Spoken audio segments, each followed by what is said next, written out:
Assalamualaikum warahmatullahi wabarakatuh. Saya menemukan makalah begini, Yai. Tasawuf berlebihan akan membawa kemunduran dalam peradaban, gitu, Yai. Nah, ini kayaknya ada berbau kritik gitu loh, Yai. Tapi saya mohon maaf sebagai santri jenengan, saya terus terang tidak berani, Yai, untuk mengkritik jenengan. Karena bagaimanapun dalam tradisi kita di NU itu pasti kualat, Yai. Nah, yang saya tanyakan, makalah ini kayak bertentangan, ada apa ya, bertentangan pada umumnya gitulah, Yai. Tapi kalau dipandang dari segi ilmu disiplin yang lain seperti filsafat lah, matematika, ilmu pengetahuan sains dan teknologi dan semacamnya, ya memang bertentangan memang kayaknya. Tapi kalau dari sisi lain saya juga membaca sejarah seperti Jabir Ibnu Qayyum tuh juga penemu ahli kimia deh gitu loh. Tapi bermuara pada tasawuf terakhirnya itu, Yai. Seperti yang digelari Hujjatul Ghazali itu kuasai sama beliaunya itu. Tapi beliaunya juga berujung di tasawuf juga. Gimana ini, Yai? Assalamualaikum warahmatullahi wabarakatuh. Waalaikumsalam warahmatullahi wabarakatuh. Itulah proses memang inna lillahi wa inna ilaihi rajiun. Semua ahli kitab, semua ahli ilmu, kalau betul-betul dia itu tidak berhenti di dalam keilmuannya, maka muaranya nanti dia akan kembali ke tasawuf. Sebab di dalam tasawuf hanya tasawuf ajalah yang mendidik dan mengajarkan roh ini bisa kembali pada Allah. Memang betul kemunduran atas keberadaban. Intinya balik dadi kuno maneh. Asli kembali ke asal kita. Makanya sampeyan tingalilah ulama-ulama yang tidak berhenti dalam ilmunya. Saya suwe koyoke gak koyoke berlaku zaman kuno. Enggak aneh-aneh. Karena apa? Karena dia tidak mau terpengaruh dengan gebyari zaman, gebyari dunya. Niku pada umumnya memang seperti itu. Loh Pak, mohon maaf. Kalau sudah ngaji dengan saya itu enggak ada kualat. Sing malati iku cuman Allah. Empun dikembalikan pada teori di dalam ilmu dasar. Ilmu di bawah ilmu tasawuf, jangan. Sampeyan pada sining Quran lah. Tidak ada satupun selain Allah iku sing malati. Enggak ada yang malati. Bahkan Rasulullah sendiri loh, Rasul sendiri mengatakan, Kul lillahi syafa'atu jami'an. Rasulullah disuruh untuk berbicara oleh Allah. Bicara apa? Lillah. Lillahi syafa'atu jami'an. Yang namanya syafaat bisa memberikan pertolongan itu milik Allah. Semuanya. Bukan milik makhluk. Ngoten. Ini Rasulullah yang mengatakan ya. Bahasa sederhana nih gini. Rasulullah memberikan syafaat itu seakan-akan aslinya Allah. Rasulullah seperti malati itu seakan-akan. Tapi sejati ini iku Allah. Iku tasawuf iku di situ. Kembali ke aslinya. Makanya jenengan kalau menyembah pada Tuhan yang asli. Ojo sing palsu. Mana keaslian Allah? Ahad itu. Tapi Tapi taruhane kita bisa sampai ke akad harus meniadakan yang bukan asli-asli itu. Lho ngeten lho nih. Mungkin dalam ayat lain terkait masalah petunjuk. Innaka la tahdi man ahbabta walakinallaha yahdi may yasha. Sesungguhnya Muhammad, bukan kamu bisa memberikan petunjuk terhadap orang lain sekalipun itu orang dekatmu. Nah, terus siapa yang kasih petunjuk asli nih? Walakinallaha yahdi may yasha. Akan tetapi sebetulnya yang memberikan petunjuk hanyalah Allah. Lah Allah di mana? Lah, nek Allah sing malati saya setuju. Kalau klason sing malati saya lo sama dengan jenengan. Ora iso malakum dzarra wala naf'an. Makhluk itu tidak bisa memberikan manfaat pada makhluk yang lain. Ataupun mendatangkan mudorot pada yang lain. Oke, sering saya sebut begini gambaran. Wes, iki lho Pak, asli ini kita seperti Korean. Dengan rokok. Saged ta bisakah Korean iki ujug-ujug iso nyumet dhewe ning rokok? Tidak bisa. Olehnya terjadi bisa illa billah. Lho niki lho. Oleh sebab itu janganlah kau memandang bersaksi terhadap makhluknya. Bersaksilah sing malati iku urip. Lah inilah tujuan tasawuf itu meluruskan. Ben bener iman sampeyan yang kata Rasulullah disebut ihsan. Ihsan itu bagus, bener. Jadi memang ngoten Pak. Cara alurnya gitu. Para ahli ilmu itu kalau tidak berhenti dengan ilmunya ada di tasawuf. Karena di dalam tasawuf itulah satu-satunya untuk meniadakan seluruh selain Allah. Itulah tujuan Qul huwallahu ahad itu di situ. Tapi kalau kita sebagai ahli ilmu mandek dengan ilmunya, mandek ya Pak ya. Berhenti nih lo mandek. Akhirnya kita akan terbuai dengan karomahnya ilmu. Nggih ngapunten. Kita akan terbuai dengan banyaknya pengikut. Akhirnya kita punya status kehormatan.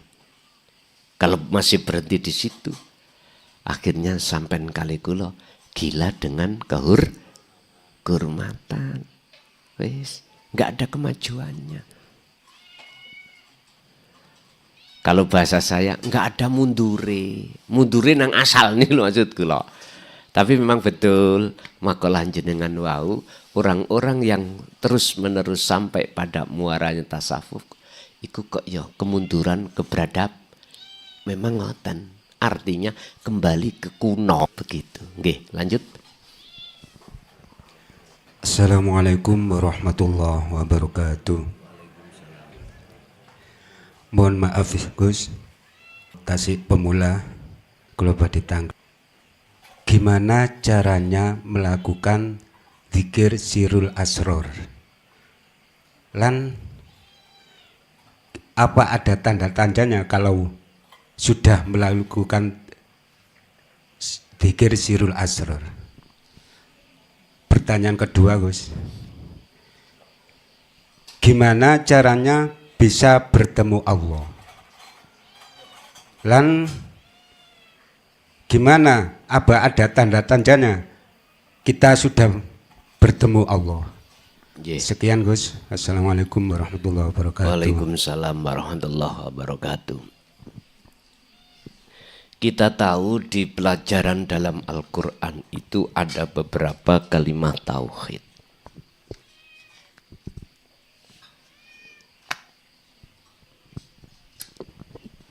Pertama kita dididik di masa syariat Pak. dididik kalimat tauhid la ilaha illallah yang memunculkan dzikir jahri. Ini tentang nama, isim Allah, isim Marebuka, sapa jenenge pangeranmu? Allahu Rabb, innallaha rabbi wa rabbukum fa'budu. Kalau Tuhanmu itu Tuhanku Allah, ya sembahan. Tapi bukan maksudnya nyembah nama. Bukan. Ini penuh pengertian, nafi isbat nanti. Yang kedua, kita tahu di thariqah tauhid la ilaha illallah. Dia itu menunjukkan sifat. Ini dzikirnya disebut dzikir sirri. Kita masih bicara sifat. Ada beberapa sifat pada diri Allah. Ada 3 pembagiannya, sifat wajib, sifat mohal, sifat jaiz. Sifat wajib terbagi menjadi 4, nafsiyah, salbiyah, ma'ani, dan maknawiyah. Nanti ujung-ujungnya aqaid 50. Pasuruan, Mbah Syarif, mudun nanggone Mbah Fakih, mudun nanggone Mbah Fakih sak mangke diterusaken Gus Maskur ya. Nggih. Itu sudah mendunia. Aqaid 50 itu. Yang menceritakan tentang sifat wajib mohal jaiznya Allah dan wajib mohal jaiznya Nabi dan Rasul. Lengkap disebut 50 pun. Udah, kita tahu lagi di dalam Al-Quran juga kita diajarkan tauhid berikutnya. Dalam hakikat, kita mengenal la ilaha illa anta. Disinilah akan memunculkan yang kumaksud dzikir Sirul Asror. Dalam kitab Sirul Asror, karangan Syekh Abdul Qadir Jailani, kemarin kami bahas, tidak mengatakan dzikir Sirul Asror, tapi dzikir khaufi al-khauf. Dzikir yang tersembunyi. Dzikir yang tersembunyi maksudnya kesadaran dalam diri panjenengan itu bahwasanya makhluk itu enggak wujud. Sir itu diucapkan dalam hati. Sirul asr, di dalamnya sir ada sir lagi. Maka berkenaan dengan sirul asr niki ada 3 tahap. Tadi yang ditanyakan adalah sirul asrar. Pertama su'aul basyirah.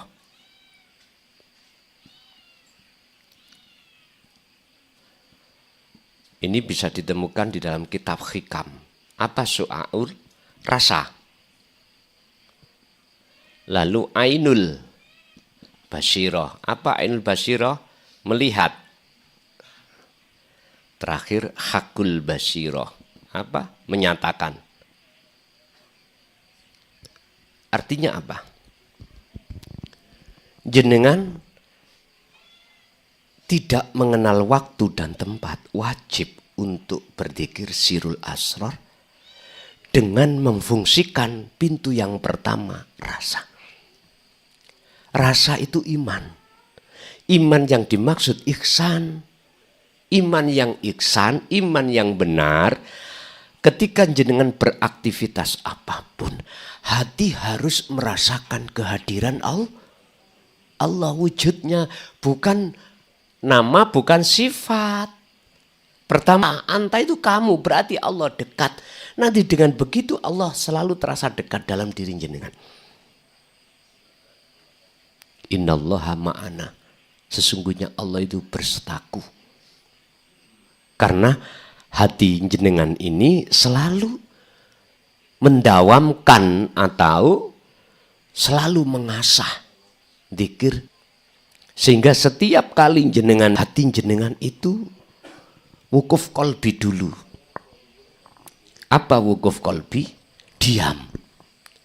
Dalam diamnya jenengan ini hati merasakan kehadiran wujudnya Allah, yaitu urib. Sehingga dengan begitu dan mau melaksanakan ini, siapa ruh yang mau melaksanakan dzikir rasa ini, maka di dalam rasa itu ada cahaya. Akan menyalakan nur makrifat dalam hati, petunjuk. Itu hilang. Karena ini perkara gelap. Dengan selalu berzikir, maka iman yang selain pada Allah yang hak, yang ahad, itu hilang semuanya. Maka jenengan ini disebut orang yang bertemu Allah. Aku ini makhluk gak ada. Siapa yang berkata dan siapa yang mendengar? Ya hidup itu sendiri. Dan inilah tanda-tandanya kalau jenengan iki sudah sampai melakukan. Tapi dalam hati jenengan, tandanya kalau sudah makrifat. Urusan itu urusan Allah. Terserah kita ditemukan berapa detik, itu urusan Allah.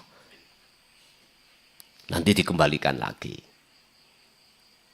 Seperti orang yang belajar ngelangi kelelep, munggah, kelelep sing namanya nur makrifat. Ini bisa jenengan buktikan loh ya. Terus tondo maneh kalau jenengan ini dzikirnya sirul asrar itu sudah berjalan dan atau tondo sampai ini bertemu Allah, dibuka dalam surat Yunus ayat 6263. Ala inna auliya Allah la khaufun alaihim walahum yahzanun, yaiku alladzina amanu wa kanu yattaqun. Ati sampean tenang, jenjem, damai. Walaupun jenengan kali kula niki kesak iku kosong. Nggih. Mboten bingung kados sing siyen. Walaupun jenengan punya tujuan kok gagal, mboten ngamukan. Muring-muring koyo sing dhisik mboten. Hati leh sadar. Dan inilah cara untuk mengubah karakter atau sifat kita, Pak. Wis ta, orang laki-laki biasanya bludrek, tahu bludrek nih? Kalau sudah ngamalkan iki bludreke mesti hilang. Orang perempuan sing asale melekai. Biasa duit nek wis kadung kecekel wong wedok, Pak. Alot metune. Bar ngono lak mboten. Ono tiang wedok mriko, ngoten. Biasa Pak nggih, pokoke duit blonjo wis dikekno, wis gak iso metu biasa. Dicelengi ambek ibuke, pinter. Nanti kalau ada ngapunten, ada butuhe baru disenggol. Asline ibu yang ngejak bener. Ngono iku nek gak ndirokok, ngono iku jawabe enak ya Mbak ibuke. Otis-otisku. Pengiritan. Artinya siapapun jenengan kalau hati sudah berpaes atau berhias dengan zikir pada Allah, beda Pak. Hati jenengan akan mudah tentrem. Ala bidzikrillahi tatmainnul qulub. Disitulah tanda bertemu juga begitu. Lah, Anda bisanya bertemu Allah itu jalannya harus punya wasilah khusus. Sesuai dengan surah Al-Maidah ayat 35. Ya ayyuhalladzina amanu taqullaha wabtaghu ilaihil wasilah wajahidu fisabilihi. Wajib sampean iku membawa wasilah. Wasilah itu tali Pak. tali langsung hubungannya roh dengan Allah. Ini bisa disebut sebagai hablum minallah. Ada yang mengatakan wasilah itu jalan. Jalan khusus menuju nang Allah. Bukan jalan menuju lokalisasi. Bukan jalan menuju dunia. Jalan langsung ke akhirat. Mana yang disebut sebagai tali wasilah tadi? Dzalika adzikru bisiril asrar. Ini dzikir niku, Pak. Sejati ini dzikir ya niku wasilah. Taline roh langsung nang Allah, bukan pada hablum minan nas ya. Bukan kepada manusia. Kalau sampai artikan Al-Maidah ayat 35, wasilah ini tali terhadap manusia. Mohon maaf, mboten saged. Jalan ke wasilah nang menungsoi, mboten saged. Sebab menungso siji ora iso tidak bisa menolong terhadap manusia yang lain. Yang bisa aslinya itu Allah. Mengwahi seakan-akan. Menungso iku seakan. Coba kalau ditinggal Allah. Ya seperti korean dengan rokok. Sampai besok. Ya. Jegidek kayak ugek-ugek. Nah, ini. Ora iso apa-apa, Wan. Iku loh aslinya sifat kita sebagai makhluk itu seperti itu. Kalau pertanyaannya apakah bisa makrifat? Bisa siapapun. Walaupun kita tidak ada nasab yang baik. Gitu. Tidak ada nasab dari Kanjeng Nabi, para wali. Bisa. Justru orang-orang yang membangga-banggakan nasab justru akan menghijabi dirinya sendiri pada Allah. Hati-hati loh ya. Teman hati-hati. Wong nek wis wani ngendel no nasab. Mesti ning ati kuwi tutupi atau tidak kau tutupi, sing mesti rumus mengatakan takabur muncul. Dan itulah akan menjadikan hijabe ati pada Allah. Akhirnya jenengan merasa lebih apik daripada orang. Itu pasti. Sampai lihat dalam surat An-Nur ayat 35 terkait makrifat. Terkait cahaya nur makrifat. Itu diberikan siapa? Nurun ala nurin. Yahdillahu li nurihi mayyasha. Hanya diberikan oleh hamba yang Allah Siapa hamba yang dikehendaki? Az-Zumar 18. Yaitu alladzina yastami'unal qaula fayattabi'una ahsanahu.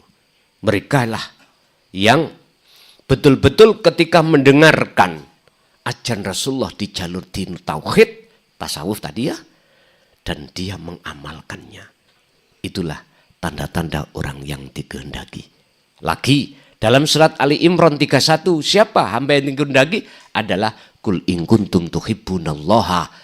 Hamba yang dijadikan Allah sebagai kekasihnya adalah mereka yang mengikuti ajaran Kanjeng Titik. Kita umat Islam kebanyakan iku niru syariate tok. Jasmani ae. Akhirnya khilaf, Pak. Beda pendapat. Geger gak mari-mari, yaiku lari di tempat. Padahal ajaran Rasulullah secara ruhaniyah, dinu tauhid, la ilaha illa anta, dan yang ketiga, yang keempat, la ilaha illa ana, makrifat. Muncul dzikir, fana dzikri. Bagaimana mungkin Anda bisa sampai ke la ilaha illa ana? Anda enggak melewati la ilaha illa anta, enggak mungkin, karena anta itu wasilah. Sambungan hatimu langsung datang makrifat Allah. Istilah lagi, apa mungkin jenengan iku iso menek penoro? Lah wong tali sing gandel mboten sampean lewati. Mencolot-mencolot gak tutup penoro niku 10 meter. Orang nganggo ondo, orang nganggo tali, bagaimana kita bisa naik? Ngenek gantrung, Pak. Tahu gantrung nggih? Capung nih loh. Duweni apa? Sayap, saged. Bapak Ibu hadirin jamaah rahimakumullah. Jadi itu siapapun bisa, tanda-tandanya tadi kalau dikatakan makrifat, rasa di dalam hatimu keakuan makhluk itu sudah tiada. Nggih, satu kali lagi Bapak. Assalamualaikum warahmatullahi wabarakatuh. Niki badhe tanglet Gus ya. Nate mireng kisah seorang sahabat ingkang separuh waktunipun didamel selawat dumateng Rasulullah. Ananging Rasulullah ngengken sak kabeh wektu dikengken selawat. Nah, selawat sing kados pundi Gus ingkang kawula tangletaken. Assalamualaikum warahmatullahi wabarakatuh. Waalaikumsalam warahmatullahi wabarakatuh. Ning Quran Allah dawuh, wa ma khalaqtul jinna wal insa illa liya'budun. Aku tidak menciptakan jin dan manusia kecuali hanya untuk menyembah. Yes. Sing dimaksud sholawat iku nyembah, Pak. Nyembah nang sop, nang makhluk napa khalik. Jelas nang Allah. Makanya bahasa as-sholawat iku jamak dari as-sholah. Di dalam sholawat itu piro-piro sholat. Maksudnya sholat rahmat. Rahmat, syafaat sama pertolongan. Lah, sholat iku maksudnya ayat doa. Ad-doa maksudnya adalah madhep. Berarti ketemulah illa liya'budun, menyembah itu dari proses kalimat itu tadi. As-sholah, sholawat itu adalah pir ad-doa. Ad-doa artinya menghadap. Ud'uni madhepo sira ing ingsun. Ini diterjemahkan secara syariat njaluka. Sekarang aku tanya. Si A nang si B mau minta sesuatu. Lebih dahulu mana? Si A, apa ta si A? Njaluk dulu. Menemui si B terlebih. Makanya ayatnya ud'uni. Ada syarat di situ yang tersimpang. Wajib ketemu Allah dulu. Berarti ketemu Allah itu loh maksudnya sholawat. Artinya nyembah. Matun sorun. Jikalau kau kembalinya pada Tuhanmu sebelum kematian itu datang. Sorun. Mongko Anda akan mendapat pertolongan. Tapi jikalau tidak lekas kemolong. Pun yun sewu. Nanti pada akhirnya nafsu ojo disalahno mboten. Iblis aja disalahno. Saiki ayo disalahno sih. Karena proses. Al-Hijr ayat 38-39. Iblis wis berikrar kepada Allah dikarenakan oke. Terjadi. Nabi Adam kegelincir dengan buah huldi. Jenengan kali kula kegelincir dengan hubus syahwah. Kalau kita masih di pembahasan proses, biang keroe adalah iblis atau nafsu. Itu yang menjadikan jauh pada Allah hati ini. Rufi kulubi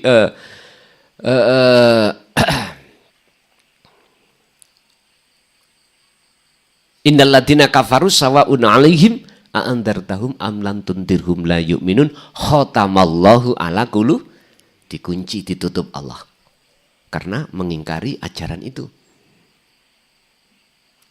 Adam mendekat, udah terjerumuslah kita akhirnya sing diiling ya dunya. Gak iso Pak, klik nang Allah ini wajah tu wajah mboten saged. Kalau melihat posisi ini berarti biang keroe adalah iblis. Nanti Pak di akhirat orang-orang yang seperti ini wadul nang Allah. Apa wadul? Tapi pertanyaannya, apakah iblis bisa disalahkan di situ? Nggak bisa, Pak. Ini jawaban iblis. Salah ya menganut aku. Lah Gusti Allah kan sudah memberikan lewat malaikat petunjuk. Lah apa enggak melok malaikat? Kok melok aku? Apakah kau tidak mendengarkan ayat-ayat Allah yang mengatakan bahwasanya aku adalah musuhmu dan aku yang menyesatkan kamu? Mengapa pada saat itu kamu kok yuk ikutai? Satu sisi Allah juga memberikan ayat-ayat yang mengatakan petunjuk dari para malaikat. Dilewatkan malaikat. Mengapa kamu mengikuti aku? Nah ini loh Pak. Akhirnya Gusti Allah gak nyalah iblis. Saman padosi ayat. Ketika saat yaumul hisab lah. Iblis gak ada disalah no. Salah kita sendiri. Nah mumpung kita belum ke alam itu, zona itulah sekarang. Lewat ayat-ayat ini disadarkan pada diri kita. Kalau sudah sadar, akhirnya sudah sampailah pada wal yaumal akhirah. Masuk di alam akhirat di dunia ini, sampai masuk di dalam alam akhirat. Akhirnya ngomong, iya iblis gak salah ya. Sing ngongkon ya Gusti Allah. Sing go petunjuk ya malaikat ya Gusti Allah sing ngongkon. Iki nih kalau sudah akhirat loh Pak. Akhirnya gak nyalano iblis. Karena sudah ihsan. Imannya sudah ihsan. Terus tadi pertanyaannya apa Pak? Lalian belakang apa? Oh salawat. Jadi salawat yang dimaksud di situ adalah tidak jauh dan maksudnya dalam ayat tadi illa liya'budun. Menyembah. Tapi bukan menyembah pada makhluk. Menyembah pada urip sing nguasai makhluk. Paham nggih? Syariate gak apa-apa. Jenengan iki takdim jasad nang makhluk. Tapi roh jenengan jangan sekali-kali kepada makhluk. Karena Rasulullah sudah mengatakan innama ana basarum mislukum. Aku iki podo sama denganmu makhluk. Jangan puja-puji aku. Pujilah siapa yang kupuja.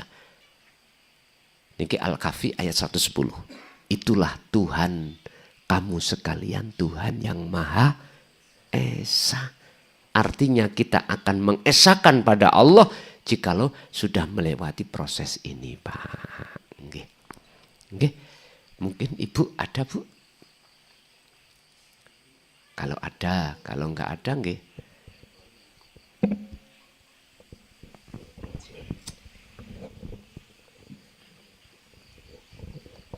Assalamualaikum Gus, nyuwun penjelasan. Kukira Allah itu Tuhanku, ternyata diri sejatiku. Kukira Muhammad itu nabiku, ternyata kalbuku.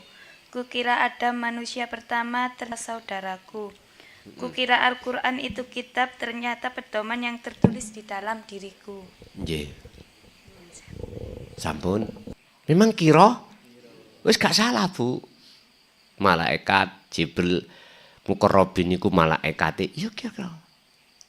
Wis bener. Tapi ketika saat jenengan iku sudah naik pada kelas berikutnya, mahasiswa kamangane jenengan sudah terlibat di dalam ilmu tasawuf, berarti Allah itu adalah sejatine urip dalam diri jenengan. Nur Muhammad itulah, mohon maaf, sebagai wiji kang dumati saklebete urip yang parane sangka urip akhirnya muncul makhluk Muhammad jenengan. Makhluk Muhammad, makhluk. Bukan Ibnu Abdillah loh maksud saya. Ini kita sudah keluar dari tema pandangan syariat loh ya. Tema pandangan tasawuf memang seperti itu. Lah, akhirnya Al-Quran itu bukan muhakama yang jenengan pedomani, adalah mutasyabihah yang disebut Al-Quranul Qadim. Ini akan berlaku pada satu hamba yang tidak berhenti di aliyah. Dia teruskan ahli ilmunya itu sampai muara tasawufnya atau dinut tauhid. Oke, leres Bu. Lanjut.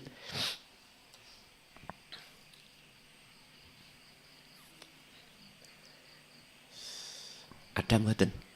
Ibu wonten. Monggo. Bismillahirrahmanirrahim. Assalamualaikum warahmatullahi wabarakatuh. Waalaikumsalam warahmatullahi wabarakatuh. Antara mau tanya ya Gus ya, antara ruh dengan Nur Muhammad itu sama Pak? Ngoten nggih? Nggih, sampun. Assalamualaikum warahmatullahi wabarakatuh. Waalaikumsalam warahmatullahi wabarakatuh. Secara kacamata syariat tidak sama.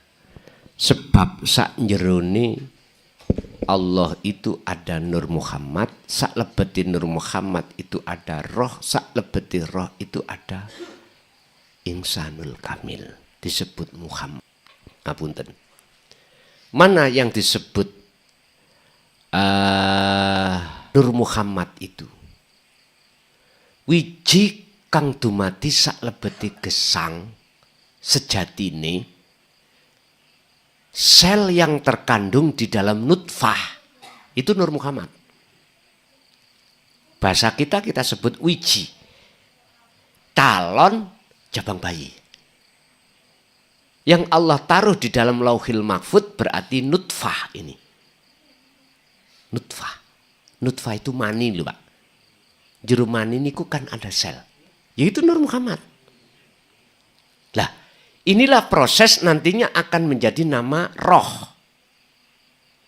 Ketika saat bertemu ovum, bahasa biologi, kalau bahasanya wong Jawa, bertemu telur. Lah telur itu kan ada di kandungannya ibu. Terus, ya inilah bentuk wanafaktu. Dan kutiupkan rohku. Ini terus berkembang 40 hari menjadi darah gumpal, 40 hari menjadi daging gumpal, 40 hari lagi menjadi membentuk jabang bayi, akhirnya sampai disempurnakan Allah. Lah, ketika saat kullu mauludin yuladu alal fitrah, lahir Insanul Kamil. Disebut Insanul Kamil, ono rogo, ono nyawa. Ada jas ruhania. Wis. Dia menghadapi alam dunia ini tantangan. Karena waktu di zaman azali dulu, dia berkata, qalu bala syahidna. Ketika saat Allah menjanji terhadap si roh ini sebelum ditiupkan, Allah berkata, alastu birabbikum, betulkah aku Tuhanmu? Terustah kau menyembahnya padaku? Nggih, wis ditiupkan. Akhirnya jenengan kali kula di dunia ditagih. Betul lah si aikingku setia padaku. Ketika akil balik surinio, tak ujine si aiku mangsik tetep madhep nang aku, bersaksi nang aku, imani nang aku, apa nanggone perkara apa sing kok gawe iku kesenangan dunya. Oh nggih siap. Nafsu duk mlebu nang ati. Ternyata kita ngingkari janji dengan Allah. Akhirnya ketika saat terjadinya manggil, ya ayyatuhan nafsul mutmainnah irji'i baliyongger ila rabbiki maring pangeran ira radhiyatam maradhiya, dengan melepaskan seluruh apapun yang melekat pada dirimu dengan ikhlas, ridho dan diridani. Begitu Pak. Berarti proses radhiyatam mardiyah ini adalah wajib. Jenengan iki tinggalkan selain Allah. Selain Allah, bojo ditinggal, anak ditinggal. Secara ruhaniyah maksudnya Engko ndang dipahami mulih bojone langsung dipegat. Boten. Secara ruhaniyah taruhlah cintamu pada Allah, wujude urip ning garwa, wujude urip ning anak, wujude urip ning dunya brono. Bukan fisik dunya brono iku. Sementara kan iku kita jatuh cintanya pada makhluk. Ya Allah. Bojone dilirik wong titik ngene. Misale garwa sampeyan niku kok noleh digoncet. Matamu nek ketok wong lanang. Wis beda. Bapak Ibu, jadi sejatine Nur Muhammad iku wiji kang dumadi, wiji yang terjadi, sel yang terjadi pada Allah, hidup. Mekaten. Oke, satu kali lagi Ibu. Jadi kalau dari sisi syariat ya beda lah Pak. Beda antara Nur Muhammad dengan roh. Sisi syariat loh. Tapi sisi akad, nyun sewu. Tadi kan sudah saya katakan, jikalau jenengan sudah betul-betul kembali ke aslinya, nama roh mana? Nama Nur Muhammad mana? Nama makhluk mana? Semua enggak ada.